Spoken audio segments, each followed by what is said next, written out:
banquet is ready, now to be shared. Join in the heavenly feast that God has prepared.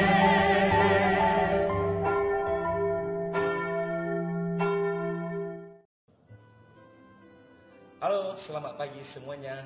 Anak-anak kelas 12. Hari ini kita belajar agama Katolik ya. Ini agama ini ya. Jangan tidur, harus semangat belajarnya ya.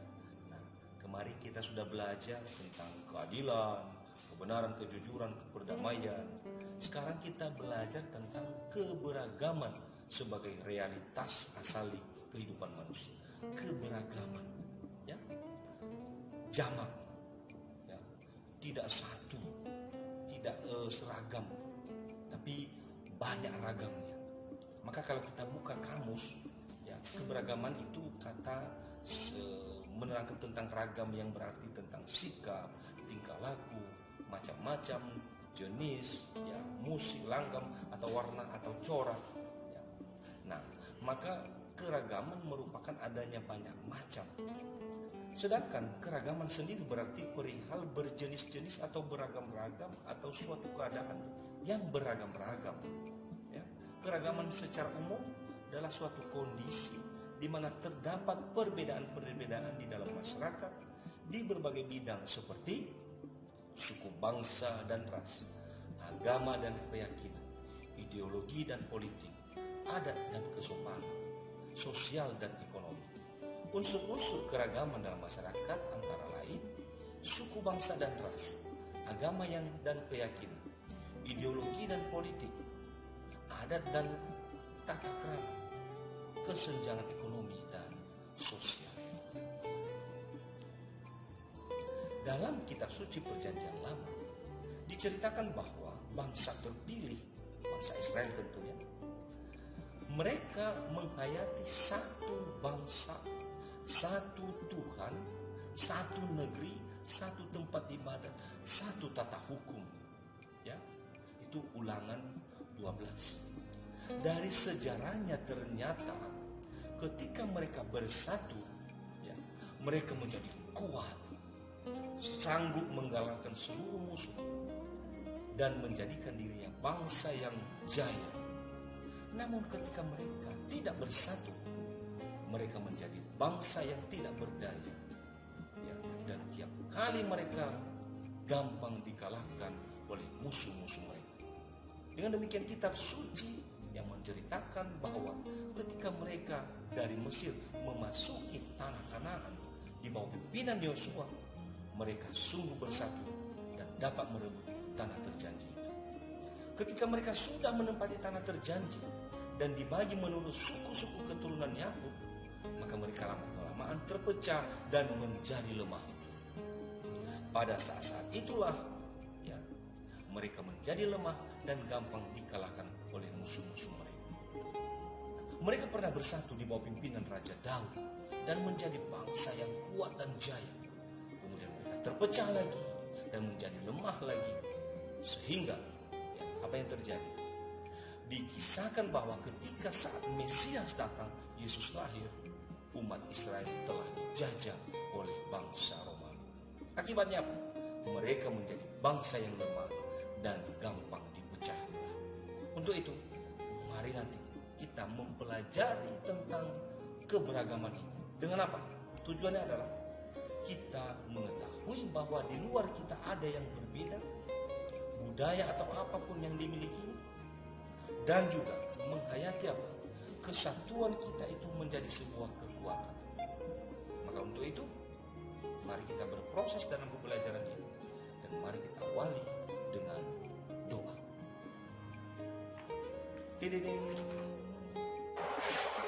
Mari kita awali dengan doa. Allah Bapa kami, Engkau telah menciptakan alam semesta sebagai kediaman bagi umat manusia. Tatkala umat pilihan-Mu hidup terlunta-lunta di pengasingan, Engkau membebaskan mereka dan menghantar ke tanah perjanjian, tanah air yang subur dan berlimpah susu serta madu. Engkau pun memberikan tanah air kepada kami. Bapa, kami bersyukur atas tanah air kami yang luas dengan isinya yang beraneka ragam, lautan dengan ribuan pulau, gunung dan daratan, hutan dan belantara, semuanya menyemarakkan tanah air kami.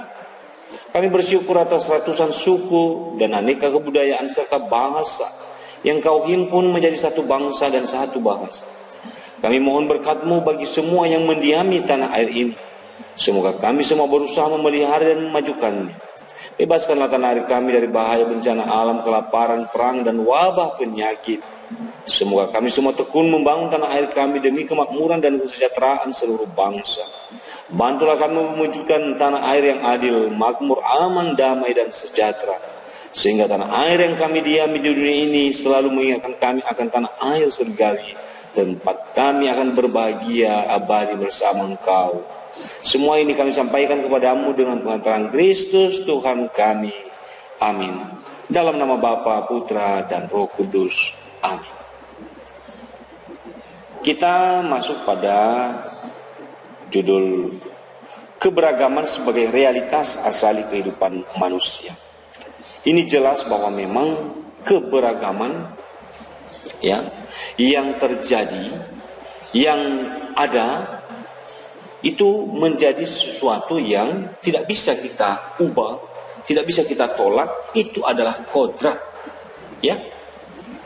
Keanekaragaman dan kesatuan bangsa Indonesia dari berbagai agama, suku, bahasa, banyak sekali contoh-contoh.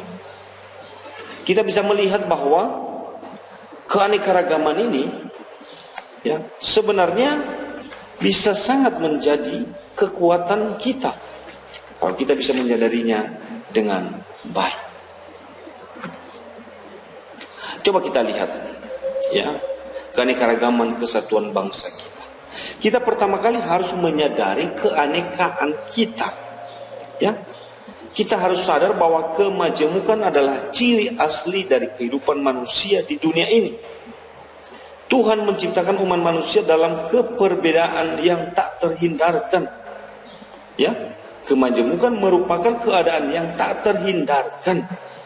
Orang harus belajar mengambil sikap yang tepat dan belajar secara arif, secara bijaksana, berarti untuk biasa hidup dan membangun masyarakat dalam keanekaan. Nah, ini kita udah lihat, ya, dari segi suku, bahasa, agama, sangat beragam, sangat kaya yang kita lihat di Indonesia. Tetapi juga di satu sisi yang bagian B adalah kita menyadari kesatuan kita. Ya, walaupun kita beraneka ragam suku, bahasa, dan suku, agama, bahasa, ya, kita diikat oleh satu sejarah yang sama.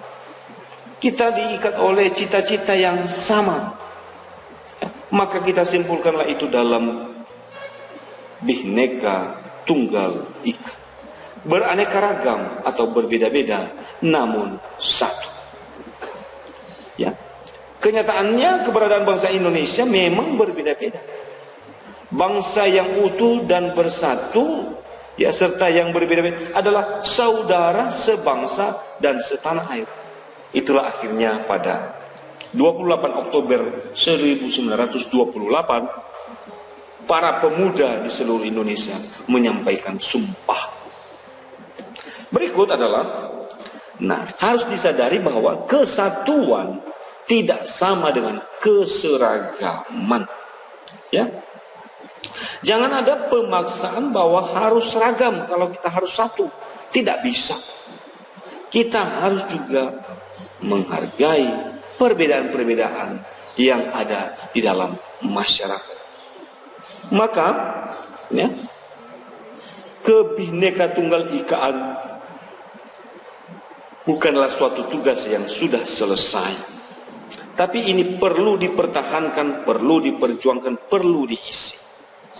Ya, maka kita harus menjaga keanekaan, kesatuan, keharmonisan, keutuhan, dan itu adalah panggilan kita sebagai orang beriman. Nah, tantangan yang kita hadapi adalah, coba lihat, ada nanti cerita di situ, diserang saat ibadah rosario. Kok orang berdoa diserang? banyaknya kasus kekerasan bernuansa agama, suku dan lain-lain yang sering adalah menjadi alasan perbedaan terjadinya kekerasan. Adanya primordialisme dan fanatisme. Aku yang paling benar, dia yang paling salah. Agamaku akan masuk surga, dia masuk neraka. Harus disadari bahwa Tuhan menciptakan kita berbeda. Itu rencana Tuhan, bukan rencana siapapun. Ya. Nah, ini kita bisa baca dalam kitab suci ya. Silakan nanti buka kitab sucimu. Buka Kejadian 35 1 sampai 15, Yohanes 4 1 sampai 42. Lalu dilanjutkan dengan ajaran gereja. Ajaran gereja ini adalah perpaduan mulai dari ajaran kitab suci hingga bagaimana kita juga menjawab zaman pada saat sekarang. Maka gereja mengecam setiap diskriminasi, mau suku, bahasa, agama, ya. Gereja menolak diskriminasi terhadap alasan-alasan itu. Hidup dalam damai dengan semua orang, itulah harapan gereja. Hidup dalam damai dengan semua orang tanpa membeda-bedakan. Mengapa?